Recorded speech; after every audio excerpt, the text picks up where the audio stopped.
and welcome back to my YouTube channel. My name is Zaara from College Prep with Zaara, and I wanted to talk about today some different ways that you can earn college credit while you are still in high school. So kind of three different ways that you can do that, or kind of the main ways that people do this is through either taking AP tests and AP classes, then IB tests and IB classes, or doing Running Start or Dual Enrollment. So I actually did Running Start when I was in my junior year of high school. So that is the one that I'm most familiar with. But all of these kind of three ways work well to get college credit. So today I just want to talk about some pros and cons of doing each of these pathways. So if you guys are a junior and you're kind of figuring out what to do, I hope this helps. So let's start with AP placement and just AP classes in general. So AP classes are going to stand for advanced placement.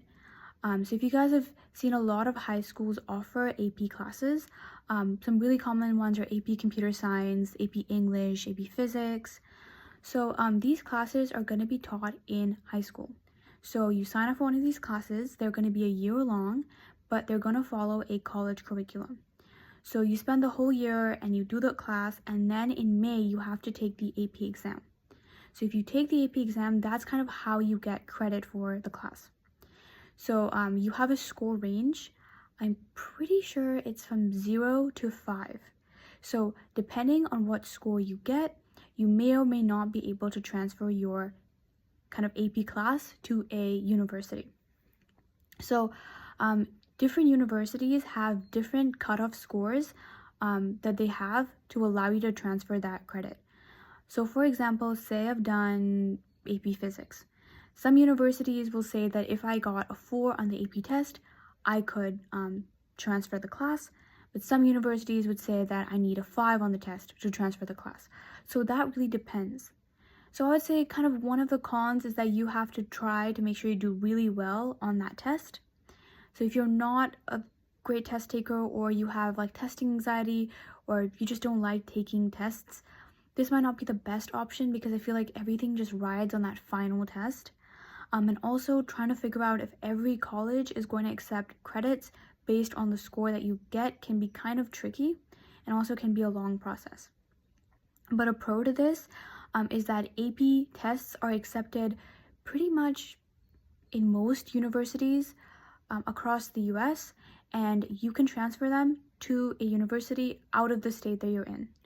So this doesn't just work for in-state universities, it works for any universities in the States. So say that you are a pre-med student, some APs that I recommend you taking are AP Bio, AP English, AP Chemistry definitely, and even AP Physics. Also, since this is taught in high school, this will be a little bit more like rigorous and challenging as compared to a regular high school class, because it is a college curriculum.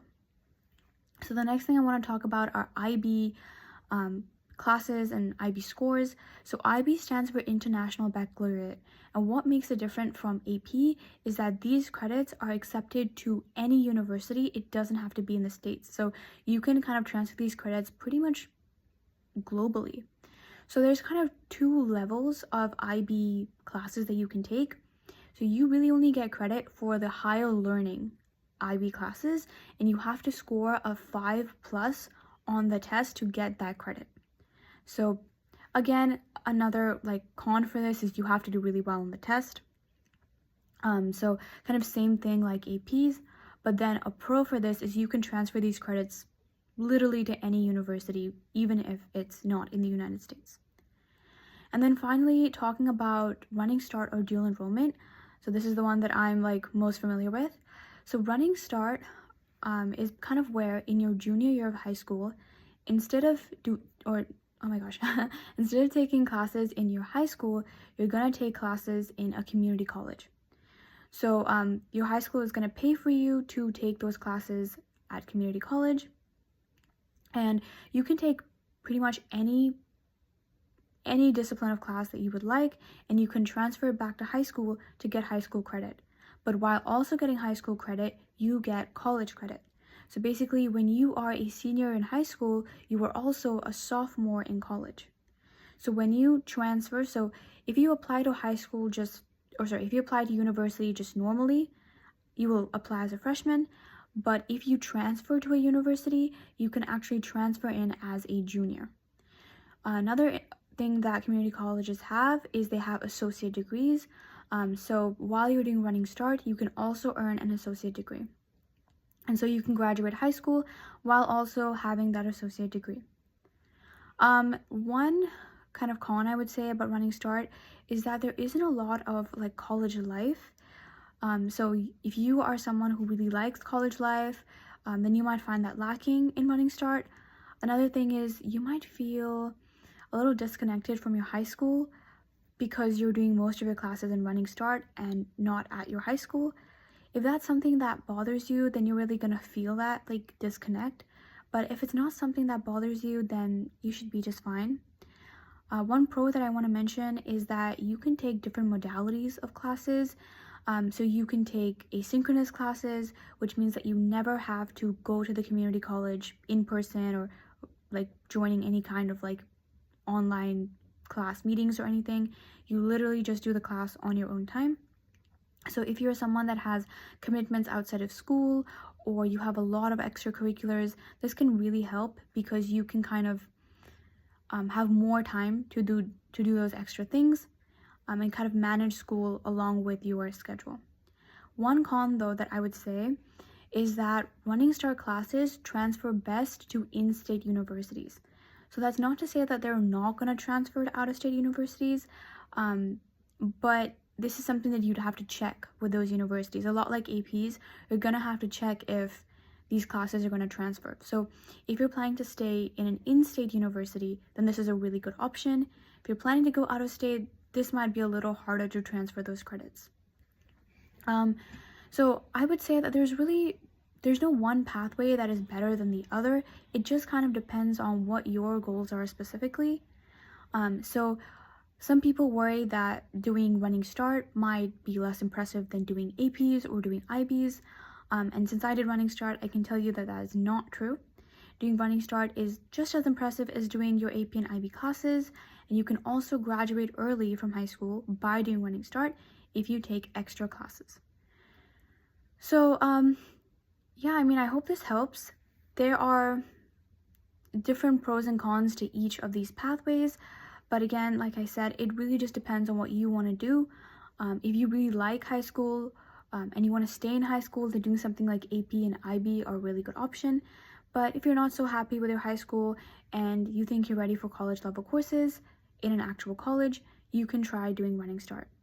So the other thing I want to mention about Running Start is that there is no test at the end of the class that you take to get credit. As long as you do the class and you get a C or above, then you get credit for the class. So this is really great for someone who doesn't really like taking tests or has testing anxiety, anything like that, because you don't have to worry about having this giant test at the end. It's just your overall grade in the class matters.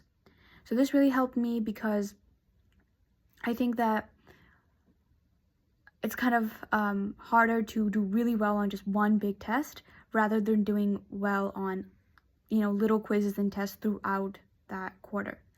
So community colleges also kind of function in a quarter system.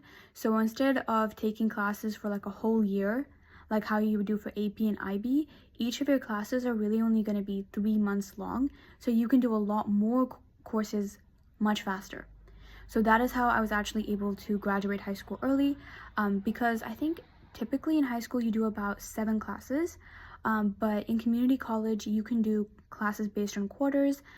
So I think you would do about 3 classes per quarter. So you could have totally 9 classes finished in 1 year, as compared to just doing it in high school.